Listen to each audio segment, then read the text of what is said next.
আসসালামু আলাইকুম, শাহানারা কিচেনে সবাইকে স্বাগতম। প্রচণ্ড ঝড় হইতেছে আমাদের এই জায়গায়। যা হোক, ঝড় আমি তুললাম না। এই যে ওল গাছ লাগাইছিলাম, ওলের ডুগা তুলে নিয়ে আসলাম। আমার বাড়িওয়ালা কাটতেছে আর আমি ভিডিও করতেছি, কিন্তু আমি রান্না করার সময় আমার ভিডিও করার লোক নেই। যাই হোক, এই যে ওলের ডুগা তুলে নিয়ে আসলাম, একদম ফুলো, এত ফুলো তা রান্না করলে একদম হেলা হয়ে যায়। একটু বতি হলে ভালো হয়, মানে একদম বতি না, হালকা বতি।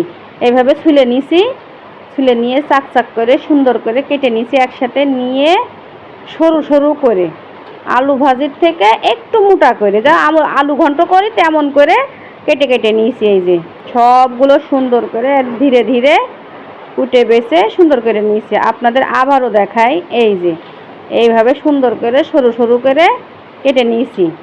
এই যে নিয়ে একটা গামলায় করে থিয়ে দিয়েছি, আর এদিকে রসুন বাটা রয়েছে আর কিছু কাঁচা ঝাল।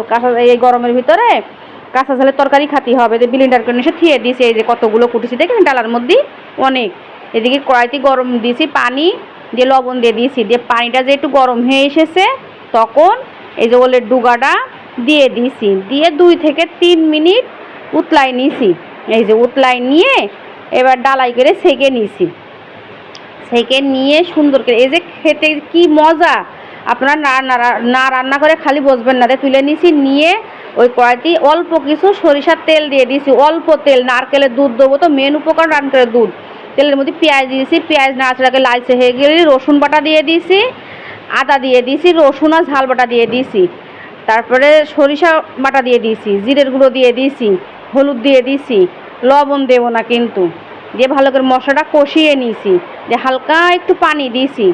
এই পানিটা যখন তেল তেল উঠে এসেছে, কষাতি কষাতি মশলাটা, তখন এই সিদ্ধ করা ওলের ডুগাটা দিতে, দেখে কতগুলো ওলের ডুগা তো কটুক হয়ে গিয়েছে, আরও একদম অল্প হয়ে যাবে। যে নাচড়া করতে করতে এই নারকেলের দুধ দিয়ে দিয়েছি। এমনি ওইটা নাচড়া করতে করতে অনেক পানি বেরোবে।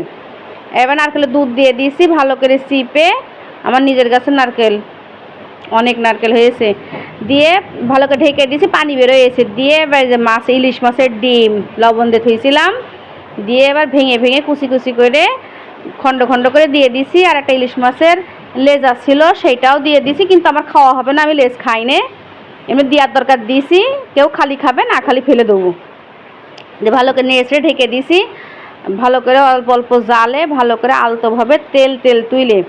যদি আপনারা শুকনো ঝালের তরকারি খেতে চান, কালারটা আরও সুন্দর হবে। এই যে মাছের ডিম দেখেছেন, এত সুন্দর হয়েছে রান্নাটা। একবার হলে এভাবে ট্রাই করবেন এই গরমে। কিন্তু শুকনো ঝালের তরকারি খাওয়াটা উচিত না, এই দিন কাঁচা ঝালতে রান্না করেছি। আল্লাহ হাফেজ, সবাই ভালো থাকবেন, এভাবে রান্না করে খেয়ে দেখবেন।